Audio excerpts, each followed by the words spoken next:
नमस्कार, स्वागत है। आज हम बात करेंगे उस एक चीज की जो इंडियन मार्केट पर सबसे ज्यादा असर डाल रही है, और वो है ट्रम्प के टैरिफ्स और उससे जुड़ी अनिश्चितता। तो चलिए सीधा मुद्दे पर आते हैं। वो कौन सी एक चीज है जो इंडियन मार्केट पर एक तलवार की तरह लटक रही है? इस वक्त की सबसे बड़ी अनिश्चितता क्या है?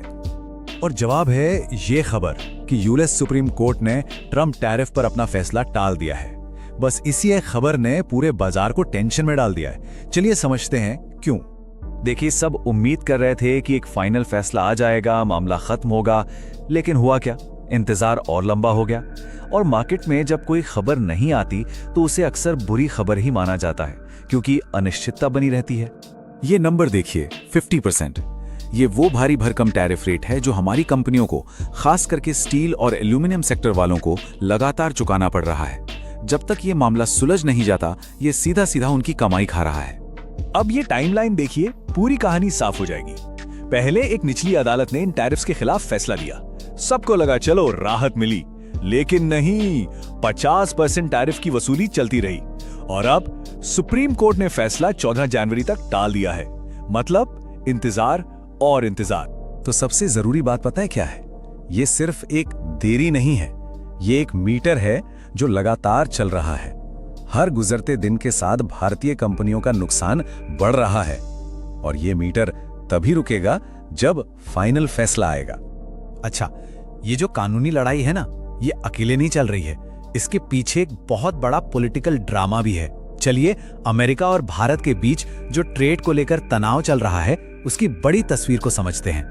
अब ये देखिए, एक तरफ दावा किया गया कि इंडिया यूएस ट्रेड डील इसलिए नहीं हुई क्योंकि पीएम मोदी ने ट्रंप को फोन नहीं किया, लेकिन दूसरी तरफ हकीकत क्या है? हमारे विदेश मंत्रालय ने इसे सिरे से खारिज कर दिया, कहा कि ये गलत है, बल्कि पिछले एक साल में 8 बार बात हुई है।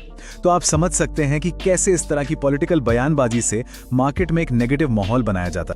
तो सवाल ये उठता है कि जब बाहर से इतना नेगेटिव प्रेशर है, इतनी बुरी खबरें हैं, तो फिर हमारा इंडियन मार्केट गिरा क्यों नहीं? वो कैसे टिका हुआ है? इसका जवाब इस चार्ट में है। ये बाजार की असली लड़ाई दिखा रहा है। एक तरफ हैं FIIs यानी विदेशी निवेशक जो जोरदार बिकवाली कर रहे हैं। आज ही देखिए, करीब 3770 करोड़ का माल बेचा। लेकिन दूसरी तरफ कौन खड़ा है? हमारे घरेलू निवेशक, DIIs और रिटेल निवेशक जो SIP के जरिए जमकर खरीदारी कर रहे हैं। और ये खरीदारी कोई छोटी मोटी नहीं है। ये आंकड़ा देखिए, 31,000 करोड़ रुपए ये इस महीने SIP के जरिए आए हैं। एक नया रिकॉर्ड है। यही वो पैसा है जो बाजार के लिए एक दीवार की तरह खड़ा है और उसे गिरने से बचा रहा है। चलिए अब जरा मैक्रो लेवल से हटकर कुछ कंपनियों पर नजर डालते हैं कि वहां क्या चल रहा है। अब यहाँ 2 कंपनियों की कहानी देखिए।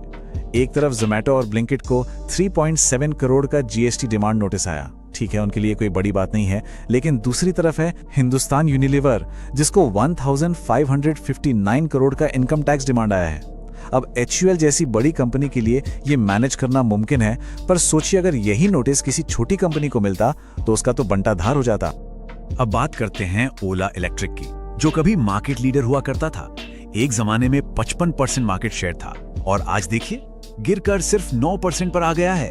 और तो और उनके बड़े निवेशक सॉफ्टबैंक ने भी हाल ही में अपनी 2.15% हिस्सेदारी बेच दी है। ये साफ दिखाता है कि निवेशकों का भरोसा कम हो रहा है।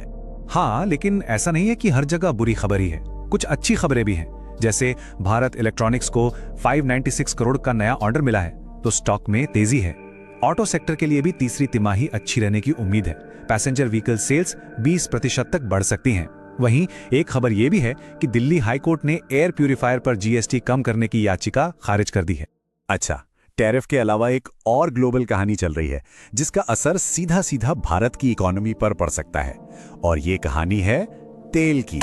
तो हो क्या रहा है? अमेरिका एक बड़ी जियोपॉलिटिकल गेम खेल रहा है। पहला कदम वेनेजुएला के तेल भंडार पर अपना कंट्रोल जमाना। दूसरा कदम भारत पर दबाव बनाना कि वो रूस के बजाय वेनेजुएला से तेल खरीदे। और नतीजा, अगर ऐसा हुआ तो ग्लोबल क्रूड की कीमतों और भारत की एनर्जी सप्लाई पर अमेरिका का जबरदस्त कंट्रोल हो जाएगा।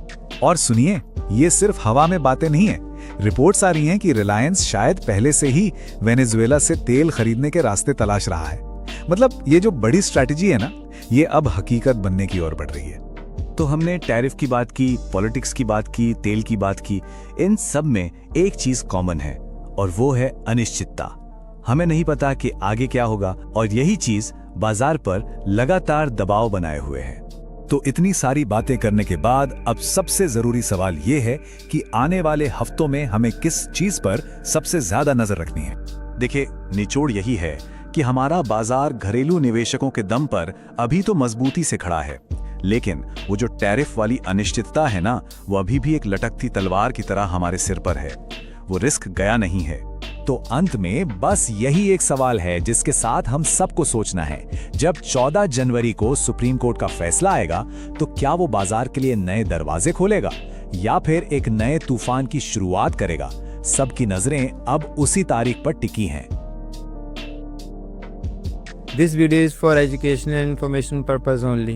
This is not financial, legal or professional advice.